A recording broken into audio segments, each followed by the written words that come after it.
combination of quality and price.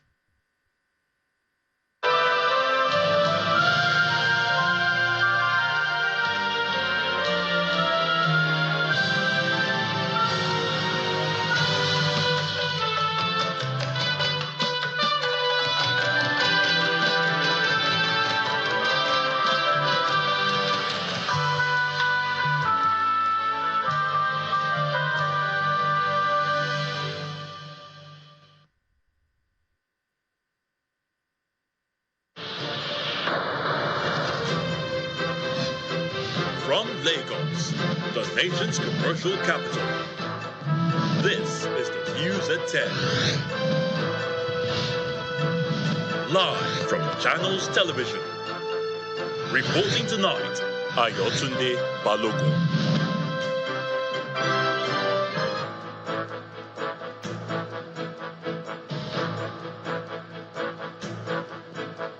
Hello and welcome. Tonight, prime suspect in the attempted bombing of the presidential hotel in Port Harcourt, the River State capital, on Tuesday found at the State University Teaching Hospital.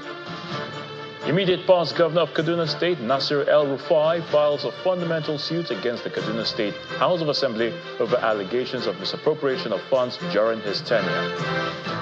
And Coordinating Minister of Health, Professor Ali Pate, says Nigeria's surveillance mechanism is active and able to detect any epidemic outbreak, including cholera, that's currently active in parts of the country.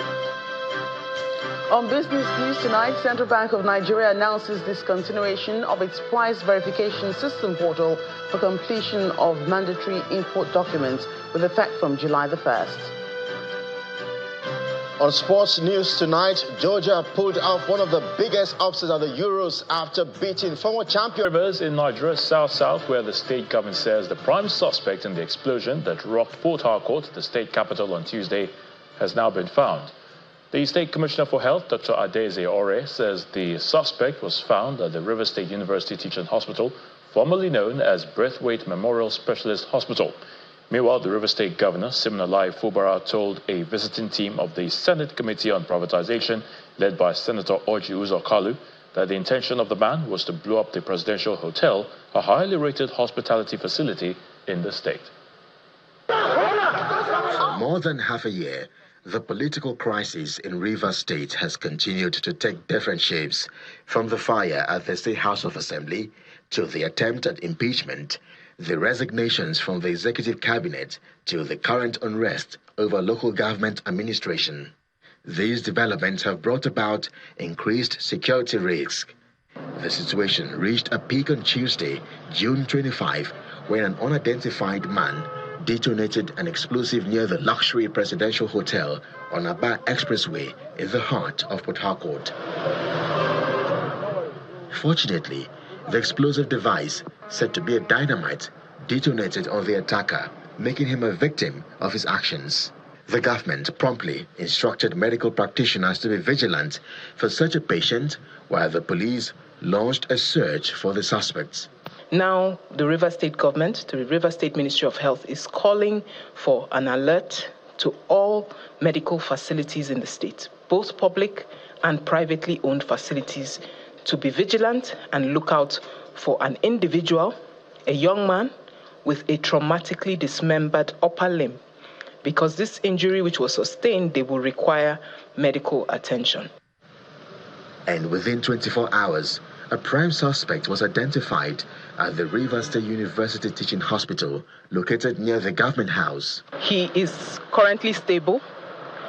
We are working in tandem with the River State Police Command, and so the hospital has been fully secured.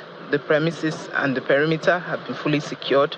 The patient is undergoing current medical treatment. He is stable, and the police is doing their own part with carrying out the necessary investigation. Hours later, Governor Siminalayi Fubara is receiving on courtesy visit the Senate Committee on Privatization, led by Senator Orji Uzor Kalu, to the government house in Port Harcourt.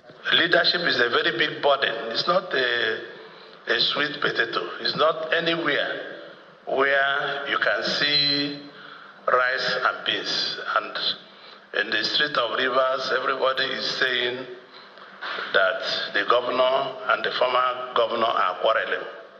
These things happen sometimes, but I would like to plead with you and plead also with the former governor that you people should take the interest of your people utmost in your heart. Commenting on the security concern in the state, Governor Fubara reveals that the intention of the attacker was to blow up the presidential hotel to justify the call for a state of emergency in the state. Yesterday, while they are aware that you were here, there was an attempt to create heavy problem. In fact, there was a plan to dynamite the presidential hotel because you people were there. But this God that we serve, it happened that the man who was trying to do it, it happened just a few seconds as blew his hand off. It happened in front of. The idea was when you are hearing state of emergency, is so that by the time they finish, but when people are sitting tomorrow, they will say somebody from this state who called you people to tell you not to come will now raise issue of state of emergency. He urges the committee members, some of whom are former governors, to advocate for truth and address the crisis in Rivers State. We should be bold enough to look at the face of people and tell them the truth. I'm not fighting anybody. If I'm fighting, people will know that I'm fighting. My pattern will change. What we're doing is to defend ourselves. So far, it's defending ourselves. We can't just fold our hands. It's only a tree that will be standing and somebody will come out to chop them off. No, it doesn't happen as a human being. Once you know that danger is coming, you shift. So what we're doing is just to protect ourselves. As the political crisis unfolds, residents of Rivers State are only hoping that the clashes will not escalate into a severe security crisis. In Kaduna State, the immediate past governor, Nasir El-Rufai, has filed a fundamental rights suit at the Federal High Court sitting in the state capital against the State House of Assembly over allegations of misappropriation of state funds during his tenure in office. In the suit filed through his lawyer, Abdul Hakim Mustafa, a senior advocate of Nigeria, Malam El-Rufai is asking the court to declare the report of the Assembly probe report null and void, having been denied fair hearing over the allegations leveled against him and his administration by the committee. I'm here with Malam Nasir El-Rufai to file an application to enforce his fundamental rights. As we're all aware, the Kaduna State House of Assembly set up an ad hoc committee to investigate loan and other activities of the former administration. A lot of witnesses were called and they did hearing and they admitted a lot of documents. But strangely, Malam Nasir El-Rufai, who apparently was the target of the investigative committee, was never invited. The law is very clear. Everybody deserves to be given a hearing. The right to fair hearing is a natural right that inheres into every human being. Malam Nasir El-Rufai a lot of allegations were made against him. He was not given a hearing at all. As a law-abiding citizen who believes in the rule of law and who believes that when there are infractions, you need to approach the court, he's here today before the Federal Court to enforce his right that every infraction they alleged, he was not given an opportunity to state his own side of the story. And the law is clear about it. Any proceeding, be it court or quasi-tribunal, that it didn't give the parties concerned a hearing, the whole proceeding is void ab initio, and that's why we're here. To other stories now, the world is facing the 7th cholera pandemic with more than 200,000 cases reported worldwide, including Nigeria. That's according to the Coordinating Minister of Health and Social Welfare, Professor Mohammed Ali Pate, in response to the cholera situation in the country. Professor Ali Pate adds that the federal government, alongside other partners, are working to strengthen disease control centers, improve primary health care facilities, and increase human resources across the states. He was a guest on our breakfast program, The Morning Brief. We had anticipated the seasonal outbreaks, and several months ago, the president, in his wisdom, approved pre-positioning of contingency financing to the Nigeria Center for Disease Control, so that we are ready with the resources, and that's what has been used so far, and this committee that has been formed, I believe that we would have additional resources mobilized, in addition to the technical and financing partners who are also joining in, because infectious diseases do not respect borders, and therefore it's a collective effort. The states also have an important role to play to release their own funding to the state health facilities to deal with the cases in their respective domains. Cholera outbreak that we are facing in this instance is part of a global phenomenon. As you know, we're in the 7th cholera pandemic. And this year alone, WHO reports more than 200,000 cases of cholera in 5 regions of the world, including Nigeria. Earlier this year in Southern Africa, lots of cases, but we are now beginning to see the uptick in Nigeria. Once that started in Lagos, in Ogoni, through the Center for Disease Control, NCDC, the technical working group was activated, which comprises multi-sectoral content experts, states, but also our development partners, technical agencies, to mobilize so that we can support those states to reduce the transmission and treat those who are affected. At the end of the day, cholera is a public health crisis, but it's also a disease that comes in the context of contamination of food, of water, of poor sanitation, of developmental challenges, and deficit in infrastructure. So we have to think about that as well. And open defecation is prevalent in many parts of our country. That is fueling this effort. So in responding to that, the Emergency Operations Center, which was activated by the NCDC this week, for instance, is to really get ahead of this outbreak so that we numb it. And the government also appointed a cabinet committee to mobilize across sectors: water, environment, agriculture, youth, health, and others, to really come together and work with state governments so that we can decisively stop this outbreak before it consumes a lot of our populations. But in the wider context, the health security of Nigeria requires us to be very sensitive and to have good surveillance systems, which at this moment, they are strong. That's why we are able to pick these infectious disease outbreaks and be able to mobilize the resources to respond to that. But we have to be vigilant continuously. Otherwise, we could be surprised by infectious diseases. Still on the cholera outbreak, the Nigeria Center for Disease Control and Prevention, NCDC, has announced 53 deaths from cholera out of 1,528 suspected cases across 31 states of the Federation. 29 of those deaths occurred in Lagos, which has 579 suspected cases. The federal government, which has activated an emergency operations center, is asking residents not to panic in the face of the 2-week-old outbreak, but to take precautionary steps. Our correspondent, Mary Alala Yusuf, reports. 90% of the relatively new cholera threat is contributed by 10 states: Zamfara, Abia, Cross River, Bauchi, Delta, Katsina, Imo, Nasarawa, and Lagos states. In Ogun State, out of 25 suspected cases, there has been 1 death so far. It may not be clear where the outbreak started in Lagos, but officials began noticing cases turning up in government facilities on June 5th.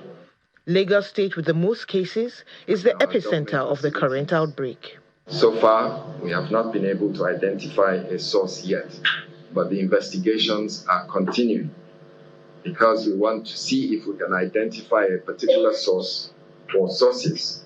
But moving forward, we're going to keep active surveillance around our water sources and the distribution of beverages in Lagos State. The disease, which is characterized by profuse diarrhea and sometimes unretractable vomiting, is always an emergency, and time is of the essence in responding to it. The diarrhea is so profuse that it becomes almost colorless, and you're just passing watery, very watery stools. At the same time, most patients, it is accompanied by vomiting. So you actually cannot help yourself. You will be dehydrating from diarrhea, and you're not able to rehydrate by mouth. And that is what makes cholera so dangerous. Not everybody has vomiting, and in such cases, oral rehydration therapy may ameliorate your symptoms until you can reach a medical facility. Thankfully, the government has announced that all cases of suspected cholera are being treated free in all state government facilities. The incidence of cholera usually increases during the rainy season when sewage waters mix with other bodies of water and end up being ingested in food. According to NCDC records, towards the end of 2021, there were over 100,000 suspected cases and more than 3,500 deaths in 34 states.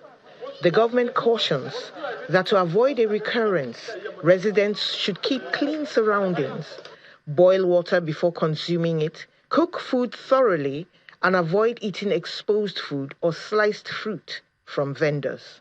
Mary Alale Yusuf, Channels Television News.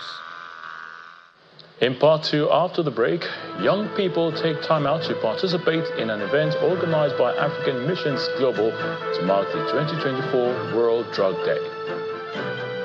Please stay with us.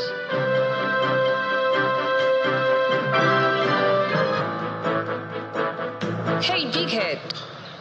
Oh, yeah, sorry. Where are you? I'm at the bus stop. Dinner is ready and mommy wants you to come home. Come in as soon as I get a bus.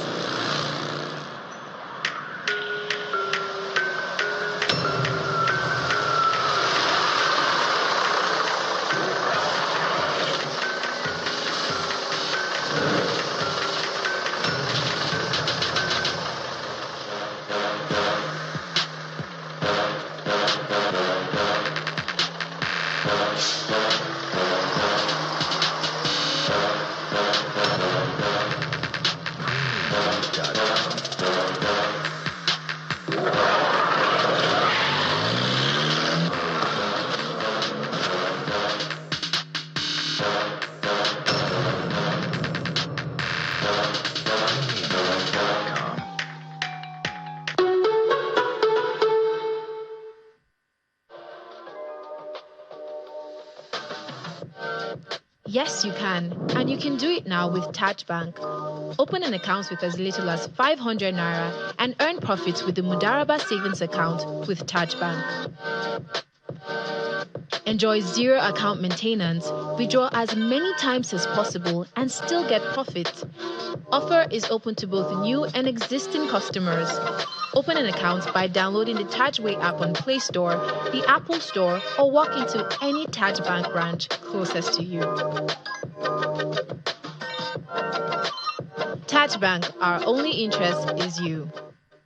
Welcome to Thomas Adewumi University, Oko, Kwara State, the knowledge hub for Nigeria and Africa. We are dedicated to shaping the future of Nigeria and Africa through world-class education and innovation. Our campus is equipped with state-of-the-art facilities, including modern laboratories, cutting-edge libraries, studios, conducive accommodation, farms where our students engage in agricultural activities, and water factory. We offer a wide range of degree programs and online courses with over 27 different programs in 7 faculties. Our highly attractive and subscribed programs in nursing, physiotherapy, engineering, and mass communication. Our programs are fully accredited by the National Universities Commission. Our fees are affordable, while student loans are also accessible. Join us at Thomas Adewumi University. Hello, this is Premium Pension. How can we help? Our experts work behind the scenes, enabling our members grow wealth to secure a premium tomorrow. We see your hard work and we make your money work hard for you. We are growing with you in commitment and service. Leveraging technology to meet your demands.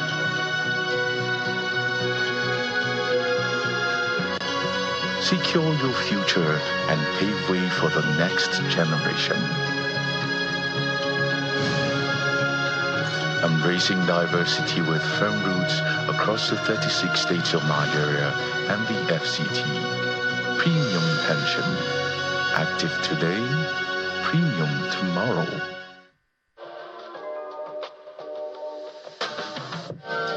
Yes, you can. And you can do it now with Taj Bank. Open an account with as little as 500 Naira and earn profits with the Mudaraba savings account with Taj Bank. Enjoy zero account maintenance, withdraw as many times as possible and still get profit. Offer is open to both new and existing customers. Open an account by downloading the Tajway app on Play Store, the Apple Store, or walk into any Taj Bank branch closest to you. Taj Bank, our only interest is you. The Duchess International Hospital caters to every aspect of a family's health needs. A one-stop shop for maternity and child health services, emergency medicine and critical care, medical and surgical subspecialties, dental and eye care, and a range of other subspecialties and services, all available at a single location right here in the heart of Ikeja. And it really doesn't matter if you're paying out of pocket using your HMO or private insurance. We focus completely on providing that world-class affordable healthcare for all the family at all times.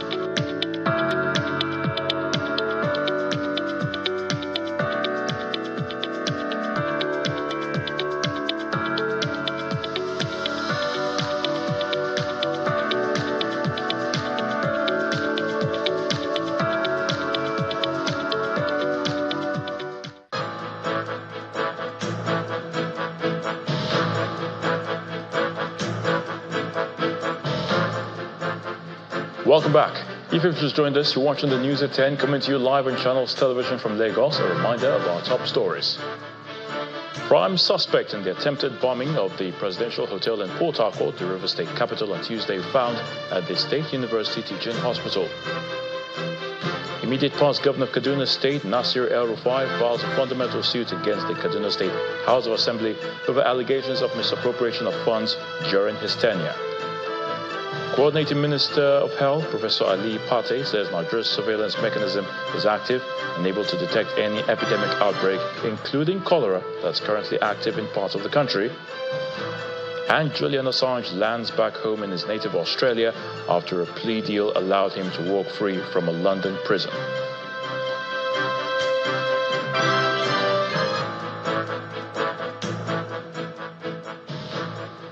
So now let's head to the nation's capital, and Terry Kumi is standing by to give us the very latest from our Abuja studios. Over to you, Terry. Well, thank you very much, Ayo.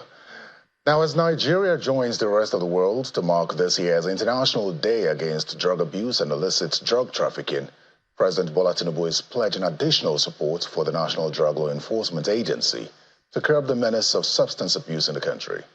President Tinubu, who was represented at the ceremony to mark the day at the banquet hall in Abuja by the Secretary to the Government of the Federation, Senator George Akume, gave the assurances of the federal government to assist the NDLEA to reduce the statistics of people who abuse drugs and substances in the country by mobilizing funds for the agency. I enjoin all and sundry to support the War Against Drug Abuse Initiative, otherwise known as the WADA campaign, launched by NDLEA 3 years ago. I commend and urge everyone to redouble their efforts to combat drug abuse and trafficking in the country. On this score, we wish to reassure you of this administration's support. The Renewed Hope agenda places the youth at the center of its focus. Therefore, we shall ensure that our young people are protected from anything that could derail their future or destroy their potential. The assignment before us as a country requires that we prioritize evidence-based prevention strategies, allocate adequate resources, and foster partnerships. This government will support NDLEA to build on the success recorded in the past few years. Still on the day against drug abuse, the MTN Foundation in Nigeria and the National Drug Law Enforcement Agency are advocating increased investment in prevention initiatives to curb the menace of drug and substance abuse in the country. At the 2024 United Nations International Day Against Drug Abuse and Illicit Drug Trafficking in Abuja, Chairman of the MTN Foundation and the Chief Executive Officer of the NDLEA, highlighted the importance of scaling up ongoing preventive strategies, especially among young people. The chairman of the MTN Foundation, representatives of the United Nations, officials of the NDLEA, and top government officials gather at the banquet hall of the Presidential Villa to mark the 2024 International Day Against Drug Abuse and Illicit Drug Trafficking. The day is set aside by the United Nations to raise awareness about the dangers of substance abuse, and this year the conversation is about investment in prevention. Let us renew our commitment to prevention. Let us redouble our efforts to invest in evidence-based interventions that address the root causes of drug abuse. According to the United Nations Office on Drugs and Crime, in sub-Saharan Africa alone, 41.6% of the people abuse drugs and substances. In Nigeria, 14.3 million people between ages 15 and 64 abuse drugs and substances. Participants at this event are calling for urgent preventive interventions. Nigeria needs to invest more in prevention, with a strong focus on children and youth, in particular girls and women, young women. In every country, something is being done and must be done by people who have a sense of concern. That's what the foundation is all about. We can really fight this menace to a standstill. As you can see in this year's conference, we are addressing the issues of advocacy. If the constituency for the time being is on the young people, we must learn to speak their language. Prior to this event on June 22, the MTN Foundation held an advocacy walk in several cities across the country, including the FCT. Displaying placards with precise messages, the foundation spread the core message of this year's commemoration, which emphasizes prevention. MTN Foundation says it is targeting over 87,000 young people in secondary schools with its advocacy to raise awareness on the dangers of drugs and substance abuse in Nigeria. But staying with the campaign against drug abuse, how to stem the alarming rate of drug usage and its attendant impact on society dominated discussions at this year's World Drug Day event organized by the African Missions Global, a faith-based NGO founded by Pastor Folu Adeboye. The event, which was held at the Redemption City, featured various activities, including a panel session and lecture on this year's theme, which is "The Evidence is Clear, Invest in Prevention." Young people take time out to participate in an event organized by African Missions Global to mark the 2024 World Drug Day. Expectations are high, and the organizers appear ready for what's to come. Without any doubt, what we're doing here today is part of restoring and empowering a people who we believe cannot help themselves. To set the ball rolling is a keynote address which blamed the prevalence of drug use partially on affordability and availability. Alcohol is a drug, I hope you know. It is one of the most dangerous drugs in the world. It's so available that anybody can buy it on the street. There is no way, a chance in heaven, how NDLA can do this alone. It's absolutely impossible. The work is monumental. There is no street of any city in this country where they don't sell drugs. The National Drug Law Enforcement Agency, Lagos and Ogun Commands are well represented in the panel session, which throws more light on how to deal with a user.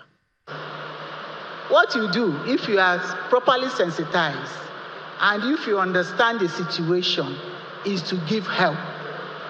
Because that person is from the society, is a product of the society. And until we begin to realize that people who have drug problem require attention, medical attention, and we begin to treat them as patients, we may not get it right. when we had COVID was in our faces and we could count the dead. Every day you saw on TV, number of those who have died, number of those who have been infected. We could count the numbers. But can you point at the 14 million Nigerians who are incapacitated because of drugs? We can't point at them, but this is an epidemic in our faces. The United Nations Office on Drugs and Crime, UNODC's 2024 World Drug Report, estimates that 292 million, or 5.6% of the world's population aged 15 to 64, used illicit drugs during the past year. This is a 20% increase in drug use prevalence over the past 10 years. So it's very important that we see that we do have a big problem in our midst, walking very quietly, but destroying the lives of our young people. 14 million is just too many. It is demand that drives supply. If you can stop demand, supply will have a problem. For these participants, it's been an eye-opener. Most people use it, for different reasons. Some, they got into it by the virtue of maybe pain. Some might be mental illness. So just expressing today just teach me that we have to be able to address this from a compassionate point of view.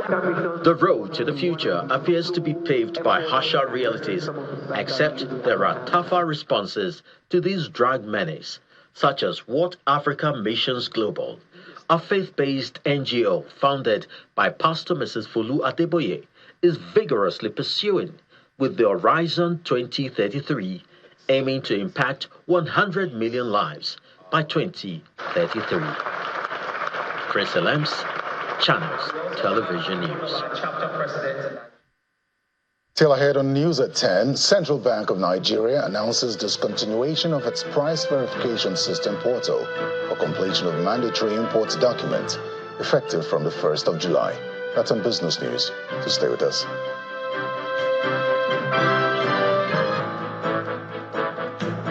First Money is Nigeria's biggest and most preferred agent banking network. Thanks to First Money, millions of people are living their dreams. Meet some First Money agents who are driving this. First Money is the best POS that we use in my area. I started with one container beside me. This is my main branch. I have up to 7 branches. With First Money, I've been able to employ 6 staffs, which 5 are female. So I see First Money as a business to employ and also to empower ladies. Through First Money, over 1 million people across Nigeria have their financial services needs met daily. In all the accessible local government areas, you are bound to find First Money agents. With First Money, we're bringing financial inclusion and the many benefits that come with it. You first, First Bank. It's hot. Have you seen the remote? No, I haven't seen it.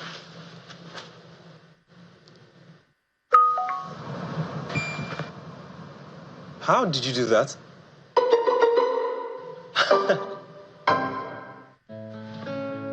The future belongs to the dreamers, to the doers, to those who are not afraid of the side hustle.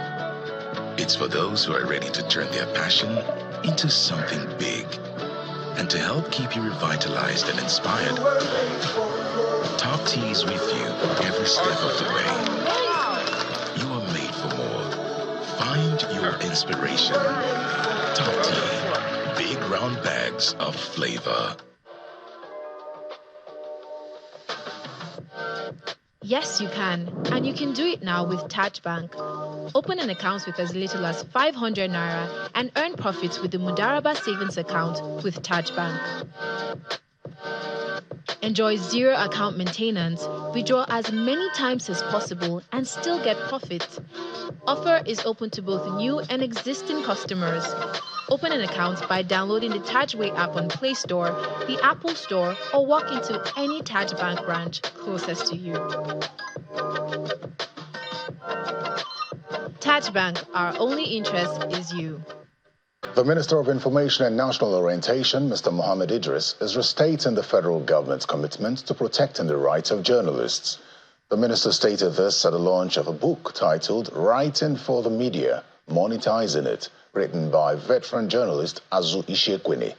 He calls on journalists to always uphold the tenets of truth, fairness, and accountability to the people.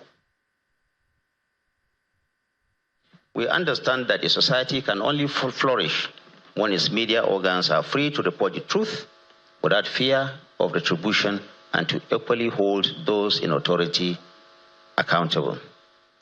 President Tinubu's administration is therefore dedicated to creating an enabling environment where journalists can work freely without intimidation and with the assurances that their rights will be acknowledged and protected. Of course, at this juncture, I must say that it is for all of us to guard this jealously.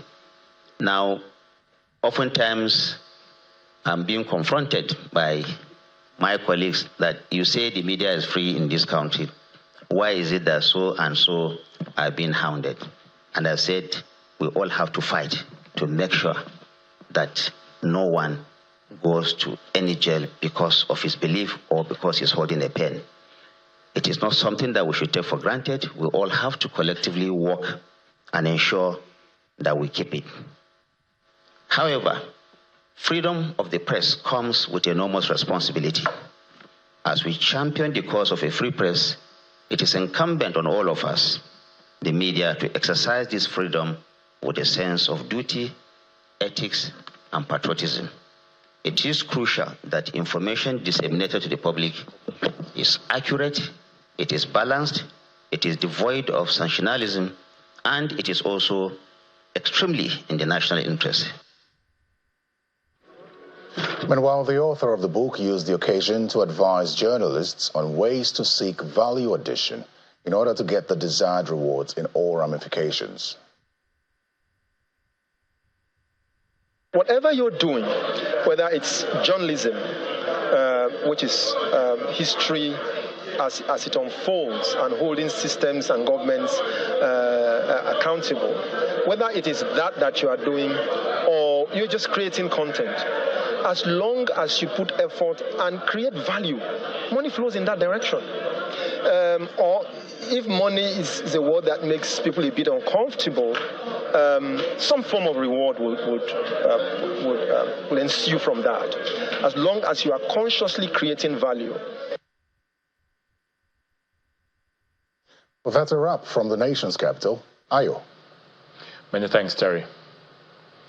A six-man delegation from the National Universities Commission, the NUC, paid an official visit to the newly proposed New City University located in Kilometer 50 on the Lagos-Ibadan Expressway in Ayetoro of Ogun State. The team is on a verification and visitation mission to the institution, which enabled members inspect facilities within the school premises preparatory to its approval by the university regulator.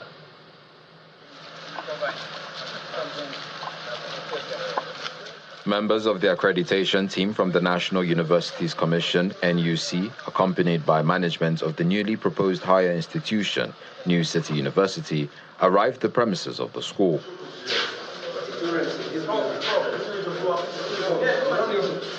Accompanied by the management of the institution, both parties moved straight into an interactive session as the promoter welcomes the NUC team, optimistic of a favorable response from the university's regulator. I want to express my deepest gratitude to each and every one of you for taking the time to visit our campus and evaluate the preparedness. Your insight and feedback are invaluable as we strive to achieve excellence in everything we do. Together, we will build a university that is a beacon of knowledge, a hub of innovation, and a force for good in the world. At the end of the day,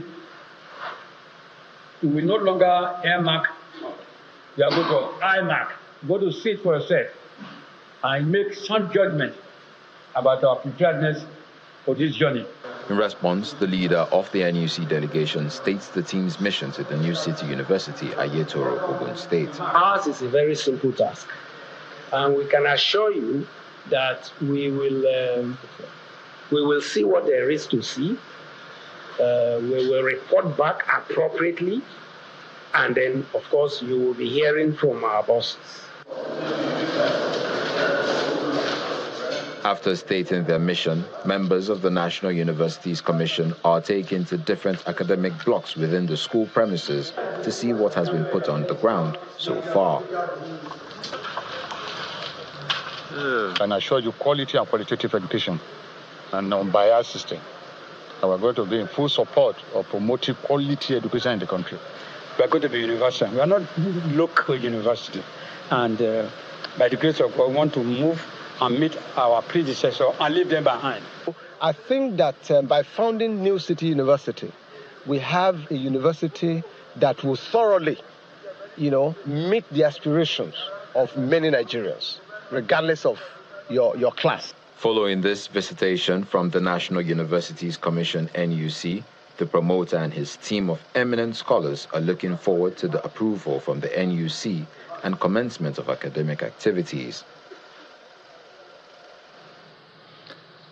To demonstrate a commitment to the well-being of the people of Ogoni in Rivers State and the effective progress of remediation and restoration efforts, the presidency has organized a roundtable meeting with the stakeholders in Ogoni land. The event took place in Bori, the traditional headquarters of Ogoni land in Kana local government area of Rivers State, and served as a platform for discussions on matters relating to the cleanup and other developmental issues for the people. The roundtable meeting on Niger Delta development stands out as it brings the discussions home to Ogoni land.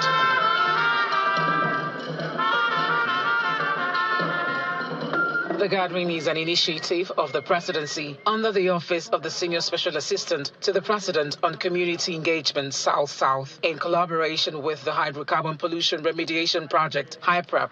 The essence is to form a closer relationship with the people of Ogoni land and help the presidency track the efficiency of the projects whilst the cleaning and restoration projects are ongoing. Our primary focus here today is on inclusion and collaboration. As mandated by the President, we are leaving no one behind. And it goes beyond bringing rice and encouraging in December or other forms of surface-based solutions as necessary as they may be. HYPRAP project coordinator Professor Nene Berenice Abe notes that community engagement remains a vital aspect of the project and calls for continued support. The construction work, the renovation work, create direct employment for women and women. Let me say that I am somebody that promotes gender and social inclusion. So when I became the coordinator of HYPRAP, I increased women participation in our project from 5% to 40%. Stakeholders also make essential contributions. We are demanded as a people that the entire project should be reviewed, that the Tinubu administration gives generation, transmission, and distribution as an independent thing. Ogoni has enough gas. We have demanded that the power project should be reviewed.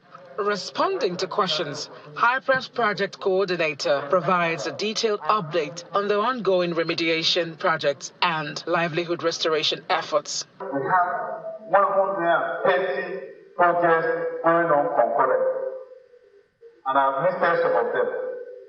For the land remediation, we have 39 lots of middle-risk complex sites that is ongoing. For shoreline cleanup, 34. For mangrove restoration, 9. If you add that, it gives you 7. And other projects, 14 lots of water. So 130 or 30, or over 130 going on concurrently. And that is what acceleration is all about.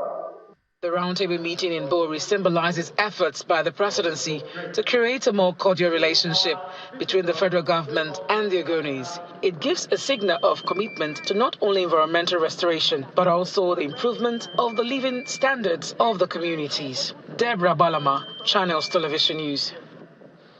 Time now for some business news with Joka Rogers. Banking, so easy, so simple. Dial star 894 hash now to experience it. You first, First Bank.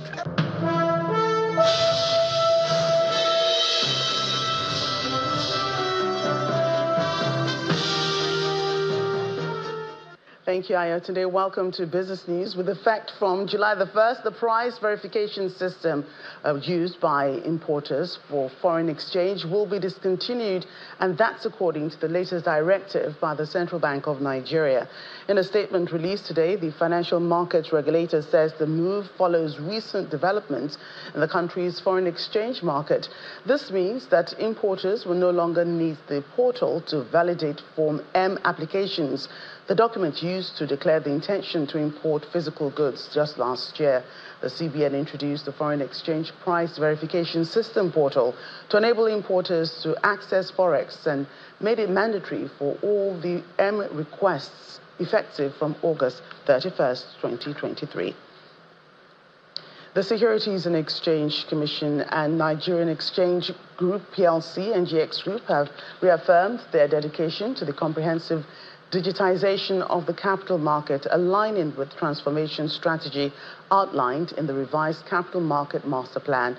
The announcement came during a press briefing and stakeholder engagement session held at the Nigerian Exchange Group House in Lagos. Both organizations detailed their collaborative efforts to develop a digital solution aimed at transforming the primary market equity capital raising process, with a focus on public offers and rights issues. The collaborative effort between the SEC and NGX Group marks a significant step forward in the modernization of Nigeria's capital market infrastructure, promises to enhance efficiency, transparency, and accessibility for all market participants.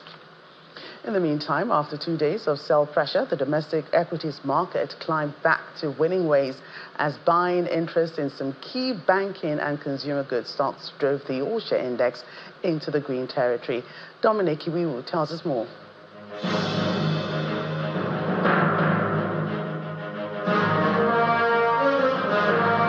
Hello and welcome to the Stock Market Report. I'm Dominic Iwiwu. Great news for the local bourse as it records its first positive close for this week. We see the all-share index nudging up 0.17% to close at 99,385 points with a market capitalization of 56.221 trillion, all thanks to gains in Tier 1 banks, Unilever, Oando, and Dangote Sugar. On the switch side, Oando and Dangote Sugar rebounded after recording 2 consecutive days of losses. Maybe investors are hyped about the Dangote Sugar 200 billion naira capital raise. And we see this reflected in the sectorial charts. At the banking sector, closed in the green at 0.76%. Consumer goods, 0.27%, like we said, thanks to Dangote. And the insurance counter, 0.08%. Let's check out the top 3 stocks on the gainers list. Oando, featuring there to close at 13.75 kobo with a 10% increase, apparently doing some bargain hunting we hear. While Secure Electronic Technology came top on the losers chart. And it's a sea of red on the activity chart, as we can see volume 276 million with a value of 4.12 billion naira and 7,597 deals. Activity charts, the local bourse closed positive, setting loose the bull.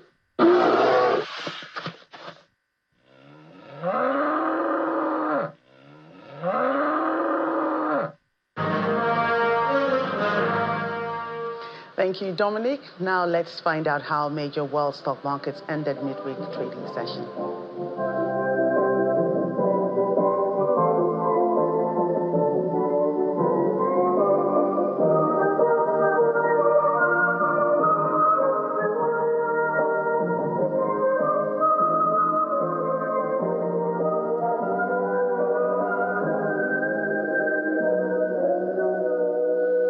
That's business news tonight. Ayotunde, back to you. Banking, so easy, so simple. Dial *894# now to experience it. You first, First Bank. Thank you, Choke. WikiLeaks founder Julian Assange is finally home for the first time in 14 years. He arrived in Australia after he was freed by a United States court under a plea deal. His plane landed in Canberra earlier today, hours after the 52-year-old pleaded guilty in a court to a charge of espionage relating to obtaining and publishing U.S. military secrets. But here's Simon Pusey with other international news in Around the World in 5. Good evening and welcome to the channel's studios here in London with your international news around the world in 5. Julian Assange has landed back home in his native Australia after a plea deal allowed him to walk free from a London prison. There were emotional scenes at Canberra Airport as the WikiLeaks founder kissed his wife and hugged his father. For the past 14 years, Assange has been in a legal battle with US officials who accused him of leaking classified documents which they say put lives in danger. The 52-year-old did not attend the news conference in Canberra, instead letting his lawyer and wife speak for him. I wish to thank the Prime Minister, Albanese, the officials who have been working in DFAT on securing Julian's release. I'd also like to thank the Australian people who have made this possible, because without their support, there would not be the political space to be able to achieve Julian's freedom. The Wall Street Journal reporter Evan Gershkovich has been pictured in court in the city where he was arrested on espionage charges. Head-shaven and wearing a check shirt and jeans, Mr. Gershkovich stood in the metal and glass cage known in Russian courtrooms as the aquarium. He smiled to cameras but made no comment. Prosecutors claim he had been collecting classified information about a Russian tank manufacturer on behalf of America's Central Intelligence Agency. Mr. Gershkovich, his employer, and the US government vehemently rejects the charge. If convicted, the maximum possible sentence is 20 years in prison. Critics have described the closed-door trial as a sham. At least 13 protesters have been killed during demonstrations in Kenya, doctors say, and a section of parliament went up in flames as demonstrations against new tax proposals escalated. An angry crowd broke through police lines to storm Parliament in the capital Nairobi before setting parts of it ablaze. In an address, President William Ruto said all means would be deployed to thwart any attempts by dangerous criminals to undermine the security and stability of our country. He has deployed the military to quell the protests. Several groups have accused the security forces of overreacting by using live ammunition. Health officials say a new strain of the Mpox virus spreading quickly along the eastern border of Democratic Republic of Congo is incredibly worrying. The virus, which can cause lesions across the whole body, is making some people very ill and can be deadly. The current outbreak has been driven by sexual transmission, but there is evidence this strain can also be passed on through close skin-to-skin contact.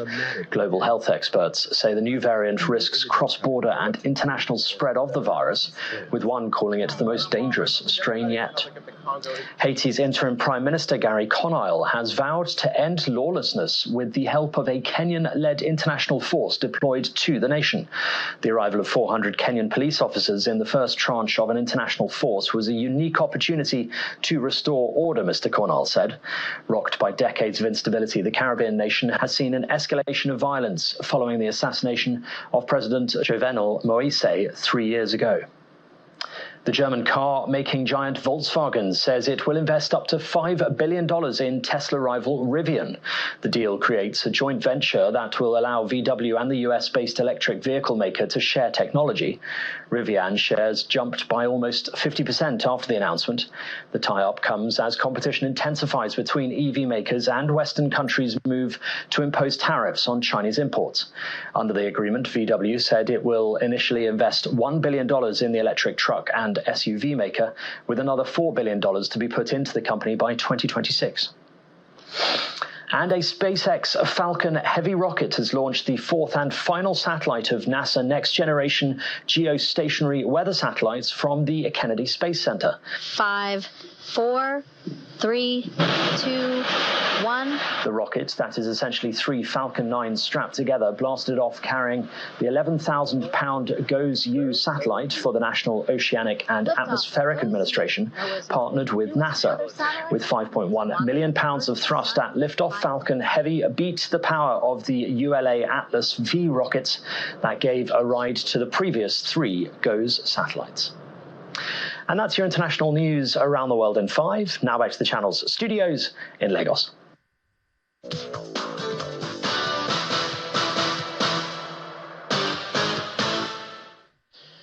Thanks, Simon, and welcome to Sports News. Debutant Georgia are through to the last 16 at the Euros after a 2-0 win over Portugal.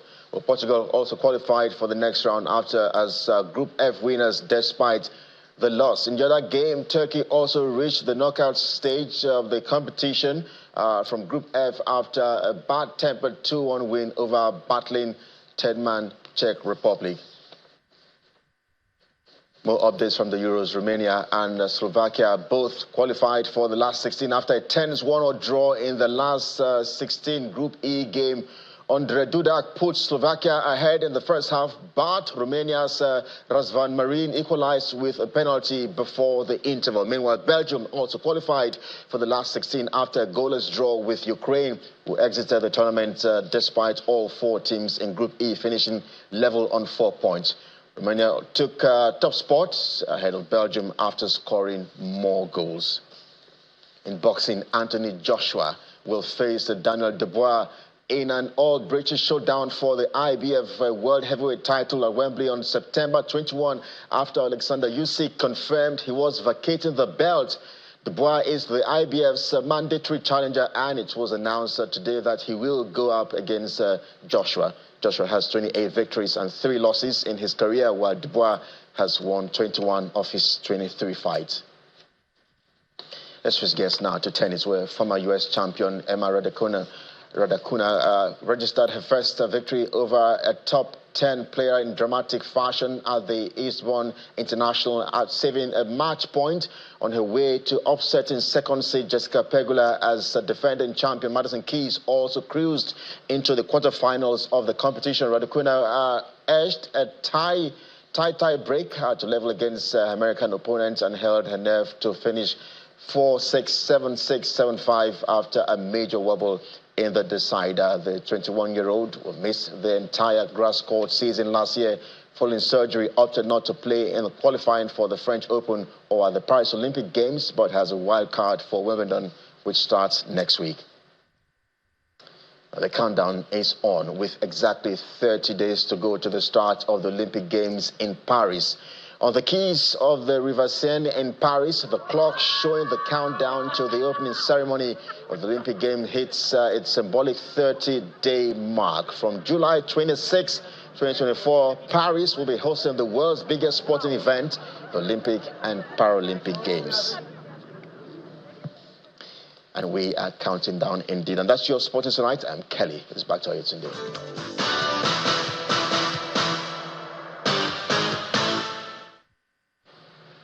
Many thanks, Kelly. And the main news again. The River State government today announced that the prime suspect in the attempted bombing of the presidential hotel in Port Harcourt on Tuesday has been found at the State University Teaching Hospital in the state capital. We also told you that the immediate past governor of Kaduna State, Nasir El-Rufai, has filed a fundamental suit against the Kaduna State House of Assembly over allegations of misappropriation of funds during his tenure. And Julian Assange has landed back home in his native Australia after a plea deal allowed him to walk free from a London prison. He landed in Canberra earlier today. That's the news at 10. Many thanks for watching.